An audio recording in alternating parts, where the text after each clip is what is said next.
Bonjour à tous, bienvenue de retour sur Histoire Reddit. Celle-ci est incroyable. Genre, vraiment incroyable. Alors imaginez, vous êtes le frère, parfait, toute votre vie, celui qui est sérieux, responsable, qui fait tout comme il faut, qui économise, qui construit une vie stable, qui traite bien les autres. Et qu'est-ce que vous obtenez en retour? Votre famille débarque chez vous et vous dit, bon, ton frère a couché avec ta copine, il l'a mise enceinte, et on s'est dit, peut-être que tu pourrais payer pour tout ça? Non. T'es égoïste. Non, je ne plaisante même pas. Et le meilleur dans tout ça? Quand il dit non, parce que évidemment qu'il dit non, tout à coup, c'est lui le méchant de l'histoire. Le type qui n'a absolument rien fait de mal devient le monstre du groupe WhatsApp familial. Le culot est tout simplement hallucinant. Franchement, je suis resté bouche bée en lisant ça. Alors prenez vos snacks, installez-vous confortablement, parce que cette histoire est une véritable masterclass en dysfonctionnement familial. On s'y plonge. Mon frère a mis ma petite amie enceinte, puis toute ma famille a exigé que je leur cède mon héritage pour les soutenir. J'ai refusé, et je les ai regardés tous s'effondrer. J'ai 28 ans, je suis un homme, expert comptable certifié travaillant dans un cabinet de taille moyenne à Denver. Ce n'est pas le travail le plus passionnant. J'analyse des états financiers, je prépare des déclarations fiscales, j'explique aux clients pourquoi ils ne peuvent pas déduire leurs vacances comme dépenses professionnelles. Mais ça paie bien et ça me donne de la stabilité. Je possède une petite maison en rangée que j'ai achetée il y a 3 ans, je conduis un Honda CR-V fiable entièrement payé, et je vis selon mes moyens. Mes parents nous ont élevés, moi et mon frère cadet Kevin, 25 ans, à être responsables avec l'argent, même si clairement un seul d'entre nous a retenu la leçon. Kevin a toujours été l'enfant préféré. Charismatique, extraverti, le genre de gars capable de se sortir de n'importe quelle situation en parlant. En grandissant, il était la star de l'équipe de football, tandis que moi je restais tard à la bibliothèque. Papa et maman n'ont jamais montré de favoritisme ouvertement, mais il y avait cette compréhension implicite que Kevin était spécial, et moi, j'étais fiable. Le sérieux. Le ennuyeux. Devine lequel de nous deux est le plus utile en cas de crise familiale? Pas le ennuyeux. Les erreurs de Kevin devenaient toujours des leçons de vie, tandis que mes moindres imperfections étaient vues comme des défauts de caractère à corriger. Voilà la dynamique. Mes grands-parents du côté de ma mère sont décédés il y a 2 ans, à 6 mois d'intervalle. Mon grand-père a fait une crise cardiaque massive, et ma grand-mère a simplement semblé abandonner après ça. Ils avaient été mariés pendant 58 ans. Leur maison et leurs économies s'élevaient à environ 340 000 $. Répartis équitablement, nous avons chacun reçu 170 000 $. Mes grands-parents avaient vécu la Grande Dépression. Mon grand-père avait servi en Corée, puis travaillé dans la même usine pendant 43 ans. Cet argent représentait tous les sacrifices qu'ils avaient faits. Ils ont laissé une lettre expliquant que cet héritage devait être une base pour notre avenir. Acheter une maison, lancer une entreprise, investir dans notre futur. Ne pas le gaspiller en choses futiles, avait écrit mon grand-père. Cela représente tous les sacrifices que nous avons faits pour que vous ayez une vie meilleure que la nôtre. J'ai pris ça très au sérieux. J'ai remboursé immédiatement mes 45 000 $ de prêts étudiants. J'ai investi 80 000 $ dans des fonds indiciels et des obligations. J'ai gardé 40 000 $ comme fonds d'urgence. Et j'ai utilisé les 5 000 $ restants pour les dernières rénovations de ma maison. Ennuyeux. Responsable. Exactement ce qu'il voulait. Kevin? Il a dépensé la totalité de sa part en 14 mois. D'abord le pick-up, un Ford F-150 flambant neuf avec toutes les options, environ 65 000 $. Puis des voyages à Vegas, des vêtements de marque, des dîners coûteux où il payait pour tout le monde. Il a même acheté un jet ski qu'il n'a utilisé que 2 fois avant de le revendre à perte. Quand je lui ai demandé pourquoi il dépensait autant, il haussait les épaules et disait « On ne vit qu'une fois, mec. Papy et mamie voudraient que je profite de la vie. » Je suis presque sûr qu'il voulait exactement l'inverse, mais Kevin a toujours été très doué pour réécrire la réalité. Au 15e mois, Kevin empruntait de l'argent à nos parents. Au 16e mois, il était de retour chez eux. Le pick-up a été saisi vers le 18e mois. Et dans son esprit, rien de tout cela n'était de sa faute. Juste de la malchance, quelques erreurs, de mauvais conseils. Puis il y a ma petite amie, enfin, mon ex maintenant, Isabelle, 26 ans. Nous étions ensemble depuis 3 ans, et vivions ensemble depuis 1 an et demi. Je l'ai rencontrée au mariage d'un ami, où elle était demoiselle d'honneur et moi témoin. Situation classique, mais ça a fonctionné. Elle a attrapé le bouquet, j'ai attrapé la jarretière, et on nous a poussés ensemble pour cette photo gênante censée être mignonne. On a fini par discuter pendant 3 heures à la réception, on a échangé nos numéros, et 4 jours plus tard, on avait notre premier rendez-vous. Elle était amusante, spontanée, tout ce que je n'étais pas. Là où je passais mes vendredis soirs à organiser mes documents fiscaux, elle voulait essayer un nouveau restaurant en centre-ville ou aller à un concert. Je pensais qu'on se complétait. Elle m'aidait à me détendre et à profiter de la vie. Moi, je l'aidais à être plus posé et responsable. Le classique, les opposés s'attirent, jusqu'à ce que ça ne fonctionne plus. Isabelle travaillait comme hygiéniste dentaire dans un cabinet de l'autre côté de la ville, gagnant environ 52 000 $ par an. Un salaire correct, mais elle avait cette habitude de vivre comme si elle en gagnait 60 000. Toujours le dernier téléphone, un abonnement à une salle de sport coûteuse qu'elle utilisait à peine, des box d'abonnement pour du maquillage et des vêtements, et des snacks bio. Rien que le crédit de sa voiture lui coûtait 480 $ par mois pour une Nissan Altima, financée à un taux d'intérêt catastrophique parce que son crédit n'était pas bon. J'ai payé sa part du loyer plusieurs fois quand elle était entre deux salaires. Ses mots, pas les miens. En réalité, cela signifiait qu'elle dépensait son salaire avant même que le prochain loyer soit dû, et qu'elle avait besoin que je l'avance jusqu'au vendredi suivant. Au début, c'était exceptionnel.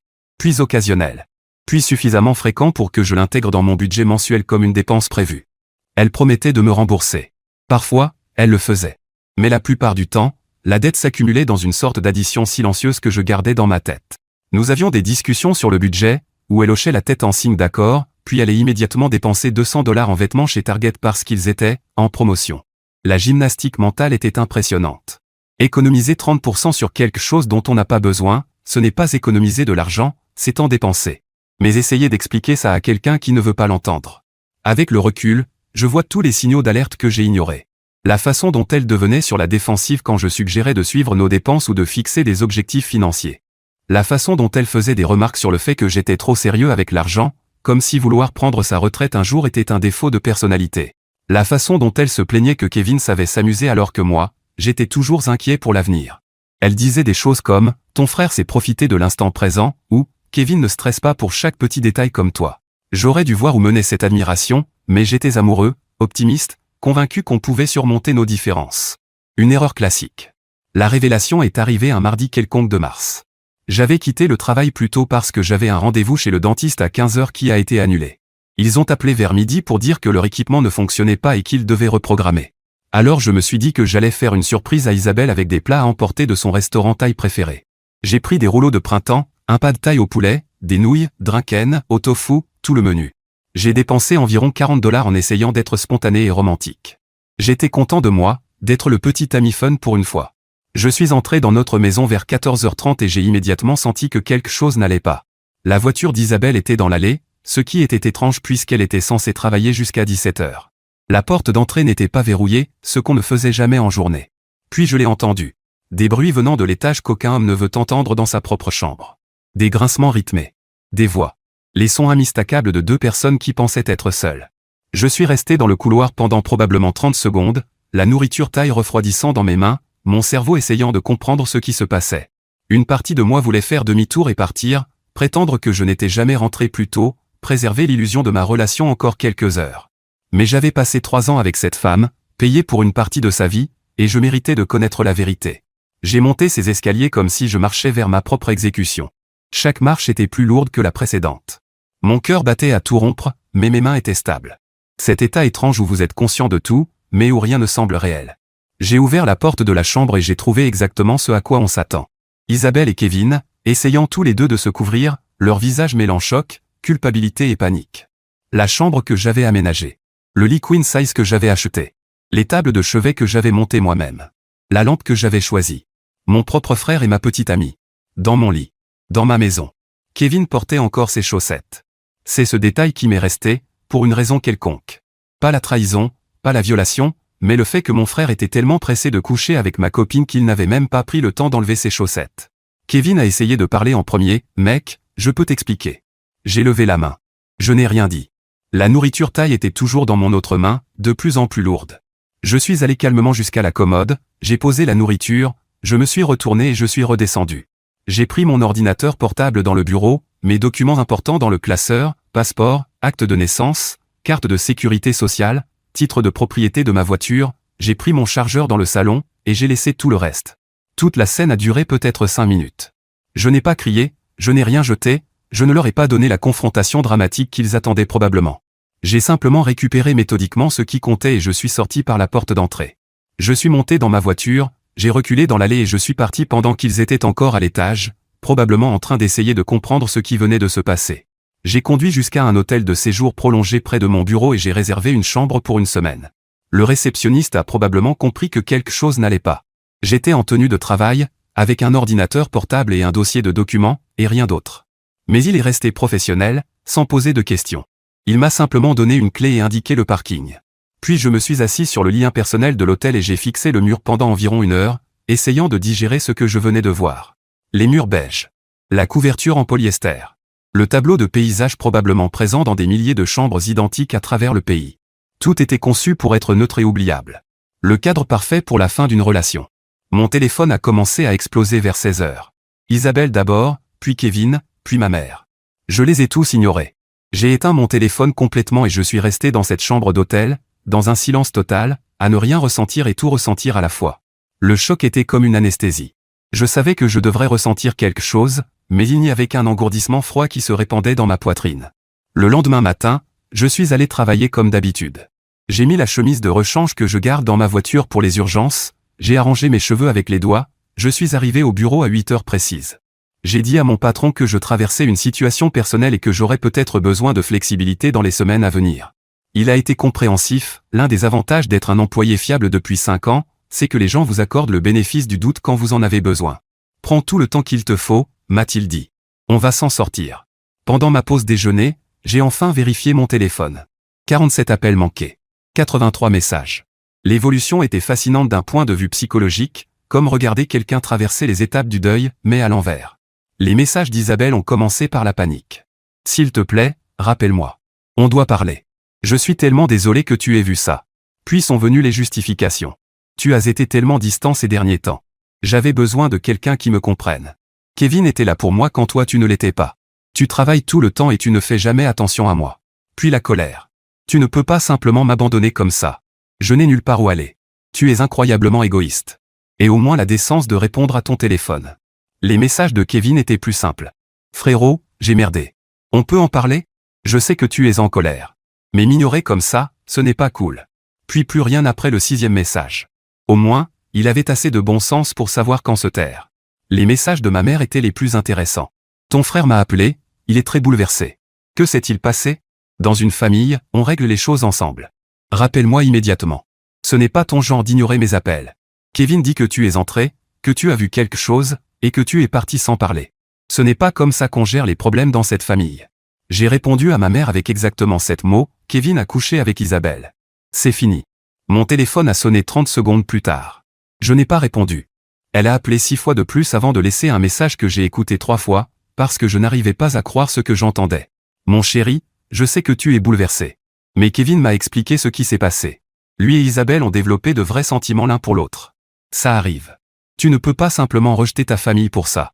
Ils ne voulaient pas te faire du mal. Mais parfois, les gens se connectent de manière inattendue. Rappelle-moi pour qu'on en discute comme des adultes et qu'on trouve comment avancer. Ok, attendez une seconde. Ce message vocal, j'ai dû le réécouter 3 fois pour être sûr de ne pas mal comprendre. Kevin et Isabelle ont développé de vrais sentiments l'un pour l'autre. Ça arrive. Ça arrive. Madame. Madame. Votre fils cadet se faufile en cachette avec la copine de votre fils aîné. Dans sa maison. Dans son lit. Probablement depuis des mois. Et votre réaction, votre premier réflexe en tant que mère, c'est d'appeler ça, quoi? Une coïncidence?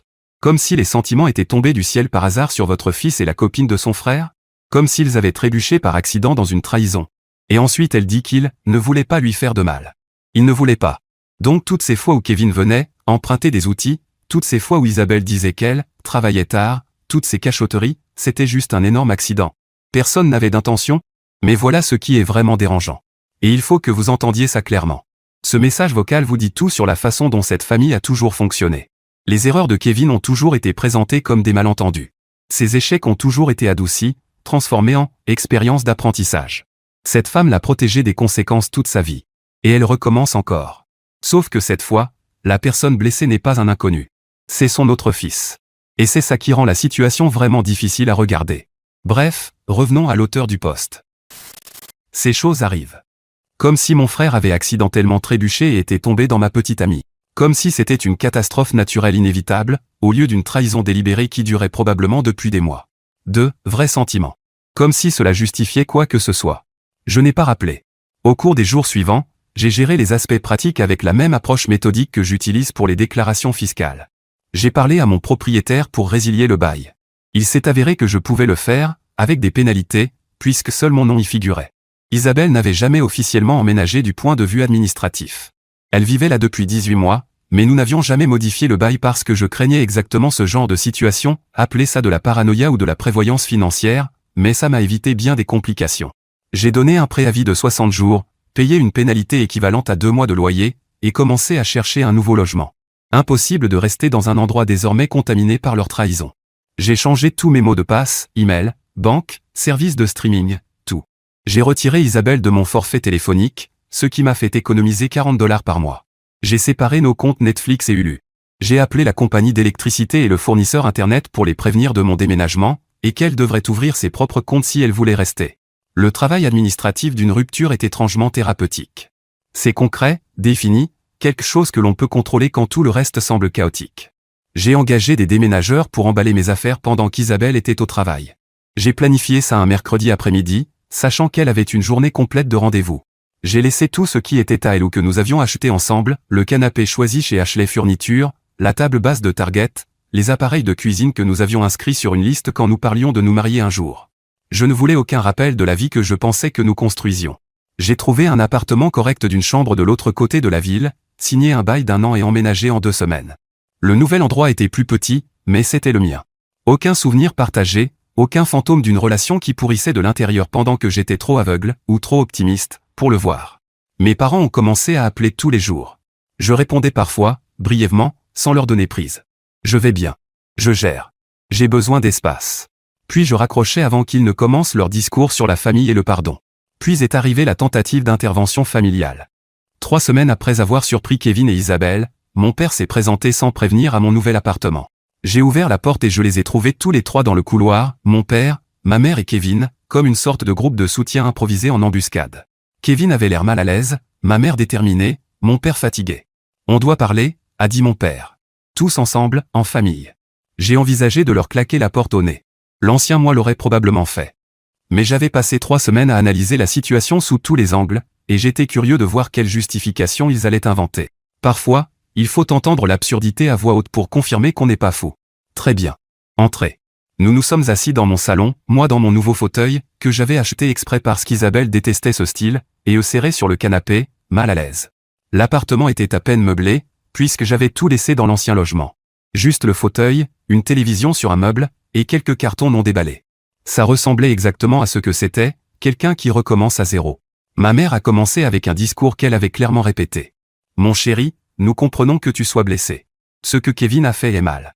J'apprécie que tu le reconnaisses, ai-je répondu, en gardant un ton neutre. Mais c'est ton frère, et maintenant il y a un bébé. Là, je suis resté figé. La pièce a semblé basculer légèrement, comme si le sol s'était incliné. Pardon? Kevin regardait le sol. Ma mère a continué, prenant mon choc comme une permission de poursuivre. Isabelle est enceinte. 8 semaines. Kevin va être père, nous allons être grands-parents. Ça change tout. 8 semaines. Ils couchaient ensemble depuis au moins 2 mois avant que je les surprenne. Probablement plus longtemps. Chaque fois qu'Isabelle disait qu'elle travaillait tard ou sortait avec ses collègues. Chaque fois que Kevin passait pour emprunter des outils, ou prendre un verre. Toutes ces fois où je pensais être paranoïaque en sentant que quelque chose clochait. Félicitations, ai-je dit froidement. Mon père s'est penché en avant, les coudes sur les genoux, dans cette posture qui annonçait son approche, raisonnable entre hommes. Mon fils, Kevin est dans une situation difficile. Il n'a plus d'économie. Étonnant, ai-je marmonné. Mon père a ignoré ma remarque. Le travail d'Isabelle ne paie pas beaucoup, et ils vont avoir besoin d'aide pour démarrer. La famille est de la famille. C'est comme ça qu'on nous a élevés, et c'est ce qu'on fait. J'ai compris où il voulait en venir. Le discours était prévisible. Non, nous n'avons encore rien demandé, a dit ma mère en feignant l'innocence, comme si elle n'avait pas orchestré toute cette conversation. Vous allez me demander de l'argent. Plus précisément, mon héritage. La réponse est non. Kevin a finalement pris la parole, et je pouvais entendre le ton répété de ses mots. Quelqu'un l'avait coaché sur ce qu'il devait dire. Frérot, je sais que j'ai merdé. Je sais que tu me détestes en ce moment, et tu en as parfaitement le droit. Mais ce n'est plus à propos de nous. Il s'agit d'un bébé innocent. Notre nièce ou notre neveu. Tu ne veux pas qu'il ou elle ait un bon départ dans la vie? La manipulation était presque impressionnante par sa transparence. Faire porter la situation sur le bébé, pas sur ses choix. Faire de moi le méchant parce que je refuse de financer les conséquences de sa trahison. Faire appel à mon sens du devoir familial tout en ignorant complètement le fait qu'il a lui-même détruit notre relation. Donc, si je comprends bien, ai-je dit lentement en les regardant chacun à leur tour. Tu as couché avec ma petite amie, tu l'as mise enceinte, Et maintenant tu veux que je te donne de l'argent que nos grands-parents nous ont laissé spécifiquement pour notre avenir, un argent que tu as déjà gaspillé une première fois en pick-up, voyage à Vegas et jet ski. C'était différent, protesta Kevin en me regardant enfin dans les yeux. J'étais jeune et stupide, j'ai fait de mauvais choix. Là, il s'agit de subvenir aux besoins de mon enfant. Je veux être un bon père, et ça veut dire lui offrir un foyer stable et une sécurité financière. Tu as 25 ans. Tu travailles dans la vente. Isabelle est hygiéniste dentaire. À vous deux, vous gagnez correctement votre vie. Débrouillez-vous comme tout le monde. La voix de ma mère est devenue plus dure, perdant son ton compatissant. Ne sois pas égoïste. Tes grands-parents auraient honte de ton attitude. Ils croyaient en la famille qui prend soin les uns des autres. Ça m'a touché exactement là où elle le voulait. Papy et mamie ont laissé cet argent pour que je construise mon avenir. Ils m'ont fait confiance pour l'utiliser intelligemment. Nulle part dans leur testament ou leur lettre il est écrit « Donnez cet argent à Kevin quand il prendra des décisions catastrophiques ». Mon père a tenté à nouveau l'approche raisonnable. Personne ne te demande de tout lui donner. Aide-les juste avec l'apport pour un logement. Peut-être 30 000 ou 40 000 $. Il t'en resterait largement assez. Ça signifierait beaucoup pour eux, et ça montrerait à Kevin que tu es prêt à faire passer la famille avant tout. Ça n'arrivera pas. Tu vas vraiment laisser l'enfant de ton frère grandir dans la difficulté juste parce que tu es en colère à cause d'une fille? La déception de ma mère était palpable, suspendue dans l'air comme de la fumée. C'est plus grand que tes sentiments blessés. Il s'agit d'une vie innocente. Je vais laisser Kevin assumer les conséquences naturelles de ses choix. Peut-être que ça lui apprendra quelque chose que ses parents n'ont pas su lui enseigner. La température dans la pièce a chuté d'au moins 20 degrés. On aurait presque pu voir le givre se former. Ça dépasse les bornes, dit mon père calmement, la mâchoire serrée. Ah oui? Parce que vous êtes assis là à essayer de me convaincre de renflouer votre enfant préféré après qu'il m'a trahi de la pire des manières. Vous ne m'avez même pas demandé comment j'allais. Vous n'avez pas reconnu que j'ai perdu une relation de 3 ans et un frère le même jour. Vous ne m'avez pas demandé si j'avais besoin d'aide pour déménager ou trouver un logement ou digérer ce qui s'est passé. Vous êtes directement passé à « Comment peut-on arranger ça pour Kevin ?» Comme toujours. Ma mère s'est levée, le visage rouge. Très bien. Sois égoïste. Garde ton précieux argent. Mais ne viens pas pleurer vers nous quand tu réaliseras que tu as détruit cette famille pour une question d'argent. Ce n'est pas moi qui ai détruit quoi que ce soit. Ils sont partis. Kevin ne m'a même pas regardé en sortant, il a simplement suivi nos parents comme un enfant à qui on avait dit que la conversation était terminée. Je suis resté longtemps assis dans mon appartement après leur départ, me demandant si j'étais déraisonnable, si peut-être ils avaient raison et que mes émotions brouillaient mon jugement. Puis je me suis souvenu du regard de Kevin quand je les ai surpris. Pas du remords. De la panique. Pas de la culpabilité pour ce qu'il avait fait, mais de la peur de ce que ça allait lui coûter. Il n'était pas désolé d'avoir couché avec Isabelle. Il était désolé que je l'ai découvert et que j'ai détruit l'arrangement qu'ils avaient. La campagne de harcèlement a commencé 2 jours plus tard, et elle était organisée d'une manière qui montrait clairement que ma famille avait recruté des renforts.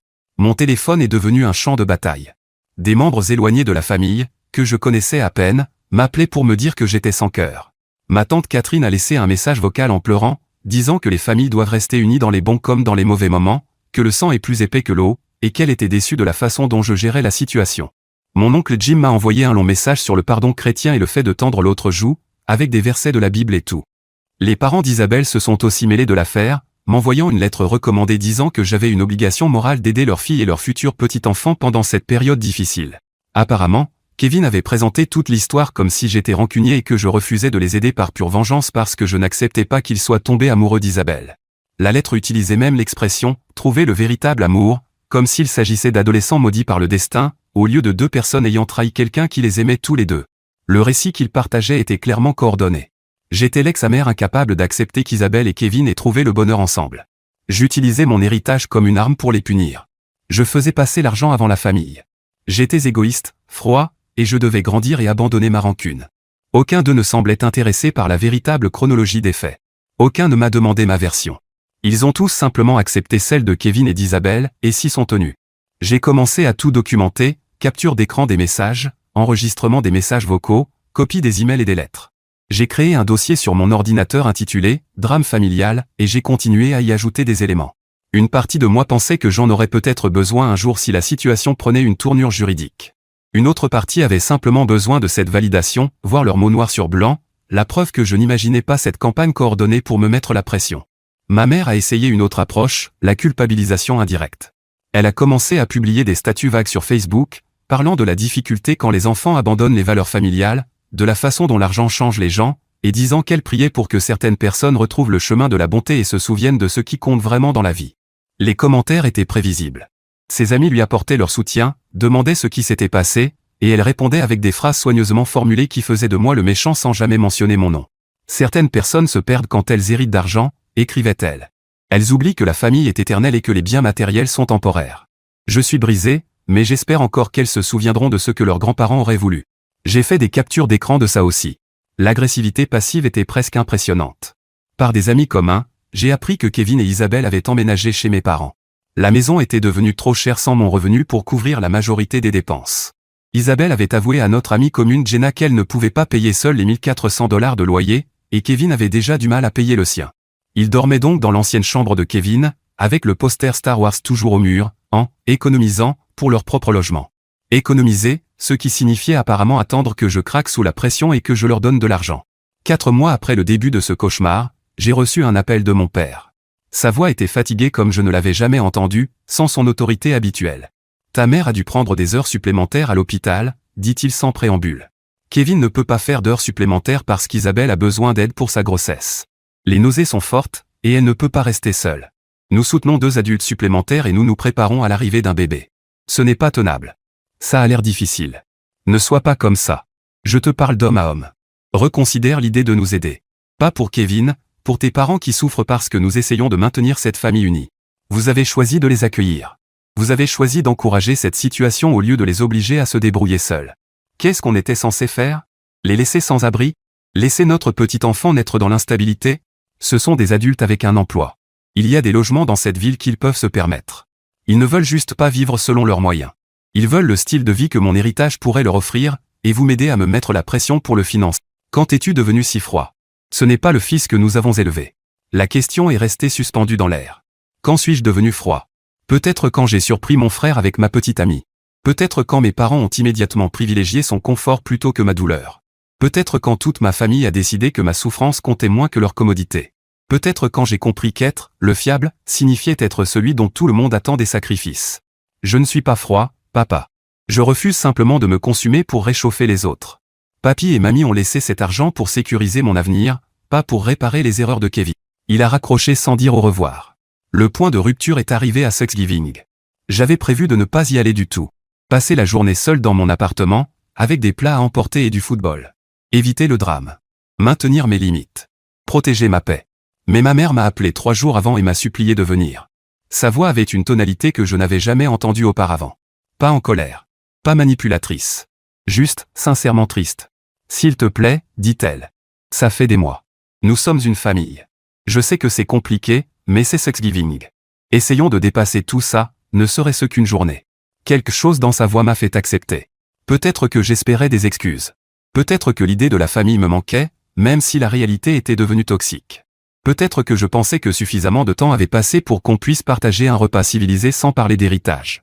Je suis arrivé chez mes parents à 14h avec une tarte à la citrouille achetée au supermarché, m'attendant à une ambiance tendue mais espérant un minimum de cordialité. Peut-être quelques banalités sur le travail et la météo, éviter le sujet évident pendant quelques heures en faisant semblant que tout était normal. L'embuscade a été immédiate et soigneusement organisée. Je suis entré dans le salon et j'ai trouvé non seulement mes parents et Kevin, mais aussi Isabelle, assise avec la main posée sur son ventre déjà bien visible, les 2 couples de grands-parents, ma tante Catherine et mon oncle Jim, ainsi que 2 amis de la famille que je connaissais depuis l'enfance. Tous me regardaient comme si je venais d'entrer dans une intervention, ce qui était probablement le cas. La mise en scène ressemblait à une scène de série télé, un demi-cercle de chaises toutes tournées vers un fauteuil unique clairement destiné à moi. Quelqu'un avait même installé un coin café et une assiette de biscuits, comme si c'était une retraite d'entreprise.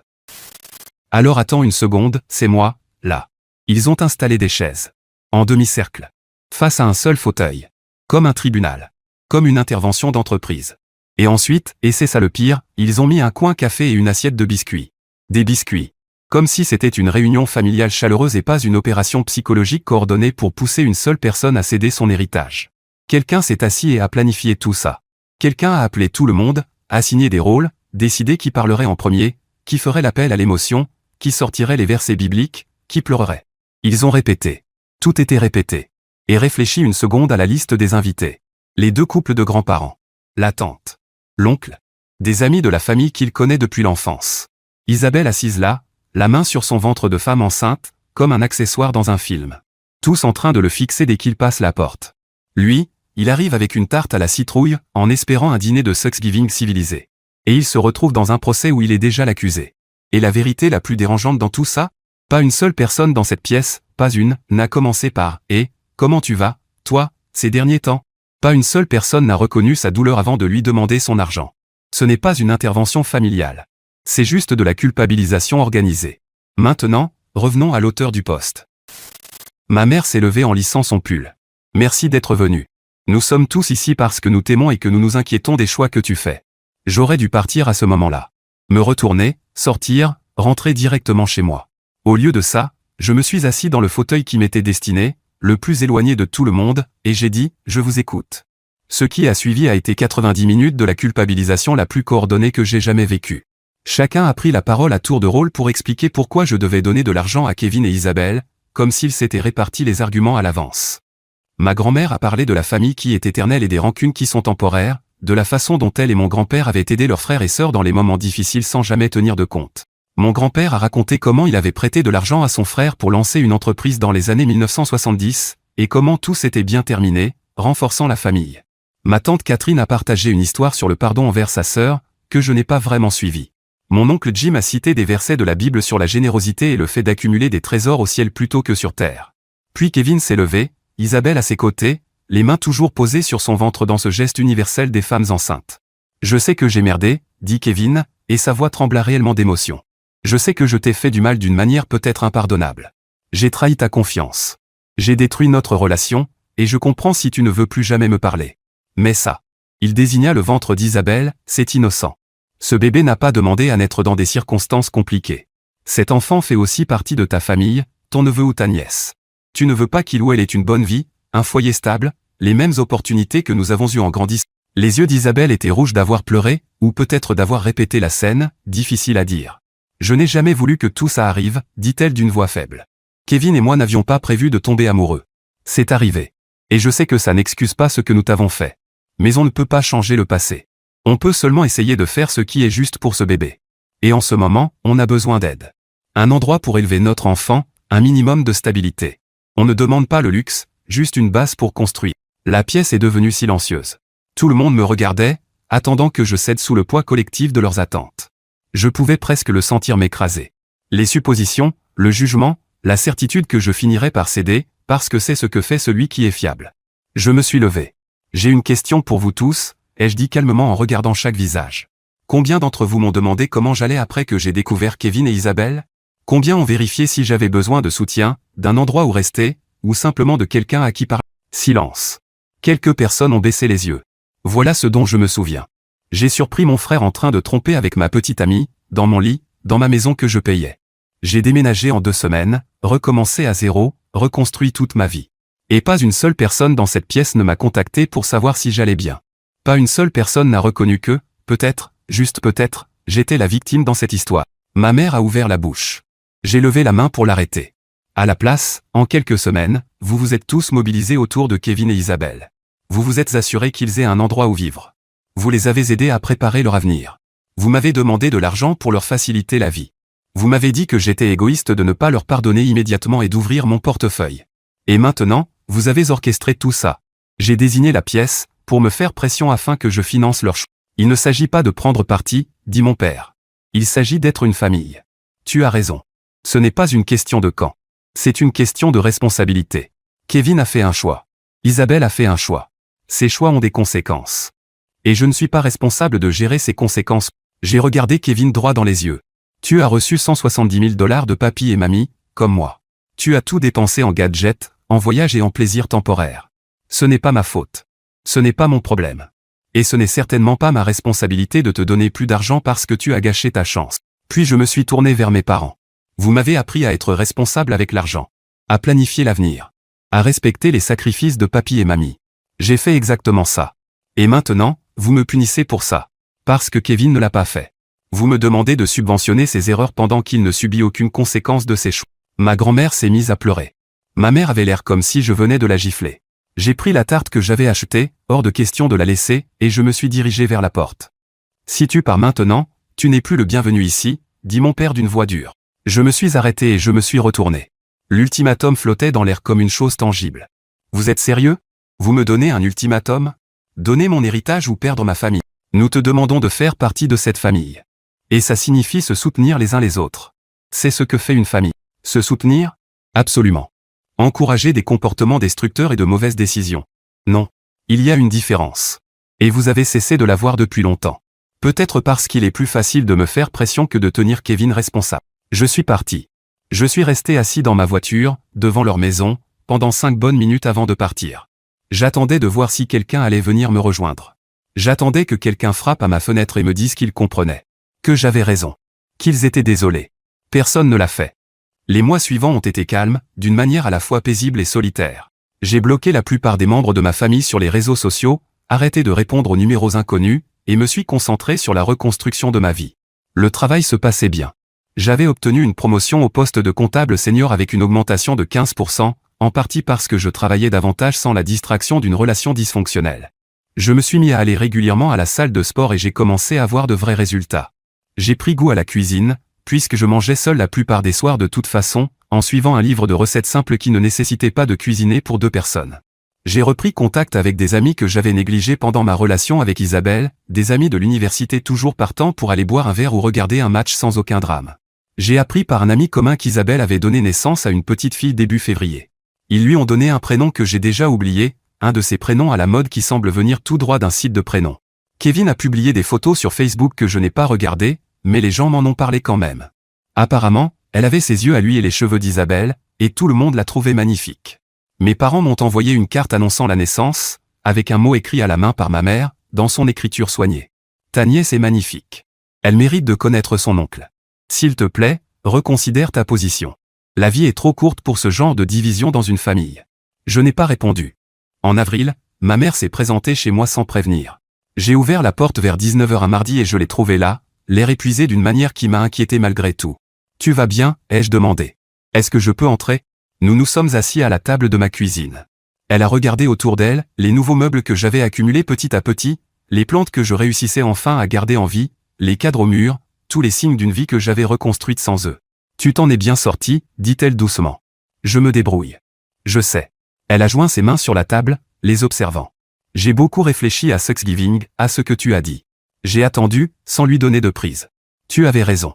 Nous n'avons pas pris de tes nouvelles. Nous étions tellement concentrés sur la gestion de la situation avec Kevin et Isabelle que nous avons oublié que toi aussi tu souffres. » Elle a levé les yeux vers moi, et pour la première fois, j'ai vu un vrai regret dans son regard. « Je suis désolé pour ça. Une mère devrait prendre soin de tous ses enfants de la même manière, surtout quand l'un d'eux souffre, et je t'ai laissé tomber. » C'était la première véritable excuse que je recevais de qui que ce soit. J'apprécie. Mais je te demande quand même de reconsidérer. Pas pour l'argent, pour la famille. Ta nièce devrait connaître son oncle. Kevin veut se racheter, même s'il ne sait pas comment le dire. Les choses sont difficiles en ce moment, et nous aurions tous besoin. Maman, arrête. Elle s'est tue. J'accepte tes excuses pour ne pas avoir pris de mes nouvelles. Ça compte, et j'apprécie que tu l'aies dit. Mais je ne reviendrai pas. Pas dans une dynamique familiale où les erreurs de Kevin sont gérées et les miennes jugées. Pas dans une situation où on attend de moi que je me sacrifie pour le confort des autres. J'ai essayé pendant 28 ans, et ça ne m'a fait que du mal. Donc tu vas nous couper complètement? Ne jamais voir ta nièce? Ne plus jamais parler à ton frère? Je vais me protéger et préserver ma paix. Si ça ressemble à une coupure, alors oui, c'est ce que je fais. Elle s'est levée pour partir. À la porte, elle s'est retournée une dernière fois. Ton père est déçu. Il attendait mieux de toi. L'ancien moi aurait ressenti ça comme un coup de couteau. Le nouveau moi a simplement haussé les épaules. Papa est déçu de moi depuis que je ne suis pas Kevin. Je peux vivre avec ça. Ce n'est pas juste. Il vous aime tous les deux de la même façon. Rien de ce qui s'est passé cette année n'est juste non plus. Mais nous y sommes, à faire face à des situations injustes et à choisir comment avancer. Elle est partie. Je ne l'ai pas revue depuis ce jour, même si elle m'envoie encore des cartes pour mon anniversaire et Noël, avec de petits mots espérant que je vais bien. Cela fait maintenant 8 mois depuis cette conversation. La vie est étonnamment paisible, d'une manière à laquelle je ne m'attendais pas. J'ai entendu dire que Kevin et Isabelle avaient finalement emménagé dans leur propre appartement en juillet, un 2 pièces dans un quartier difficile où ils ont obtenu un loyer avantageux, mais c'est chez eux. Mes parents les aident toujours avec la garde du bébé plusieurs jours par semaine, et probablement aussi financièrement, mais c'est leur choix. Ils continuent d'encourager les mêmes comportements qui ont amené Kevin là où il en est, mais je ne suis pas responsable de leur apprendre cette leçon. Alors ma famille YouTube, voici mon avis sur cette histoire. Franchement, je vais être honnête.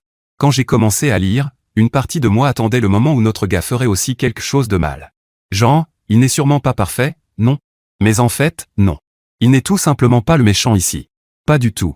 Kevin a gaspillé 170 000 $, de l'argent que leurs grands-parents ont littéralement sacrifié toute leur vie pour laisser derrière eux, dans un camion, des voyages à Vegas et un jet ski qu'il a utilisé 2 fois. Puis il a couché avec la copine de son frère. Dans la maison de son frère. Dans le lit de son frère. Et somehow, c'est lui qui reçoit le plus de soutien de la famille. Rien que ça en dit long sur la dynamique de cette famille. Et Isabelle, franchement, le culot de ces messages. Tu travailles trop. Kevin, lui, s'est profité de l'instant. Sérieusement? Tu préparais tout ça pendant qu'il payait ton loyer. Ce n'est pas une histoire d'amour, c'est juste pratique. Mais honnêtement, les parents, c'est la partie la plus frustrante pour moi. Parce que Kevin n'est pas devenu comme ça par hasard. Il est devenu comme ça parce que chaque erreur dans sa vie a été minimisée, excusée, puis finalement payée par quelqu'un d'autre. D'abord ses parents, et maintenant il voulait que son frère continue la tradition. Et quand leur fils a enfin dit stop, quand il a refusé d'être le distributeur automatique de la famille, ils l'ont traité de froid. Ils lui ont posé un ultimatum. La leçon ici, c'est quelque chose que beaucoup de gens ont besoin d'entendre, être quelqu'un de fiable ne veut pas dire être responsable du chaos des autres. Il y a une différence entre soutenir sa famille et servir de filet de sécurité financier à des personnes qui ne font jamais face aux conséquences. L'un aide à grandir. L'autre ne fait que retarder la chute. Il a protégé sa paix. Il a protégé l'héritage de ses grands-parents. Et oui, ça lui a coûté des relations, mais ces relations lui coûtaient déjà tout. Parfois, la chose la plus bienveillante que tu puisses faire pour toi-même, c'est simplement arrêter de te brûler pour réchauffer les autres. Voilà. C'est ça, la leçon. Alors les amis, qu'est-ce que vous en pensez? Dites-moi ça en commentaire. Et merci d'avoir été avec moi sur Histoire Reddit. N'oubliez pas de liker et de vous abonner. On se retrouve dans la prochaine.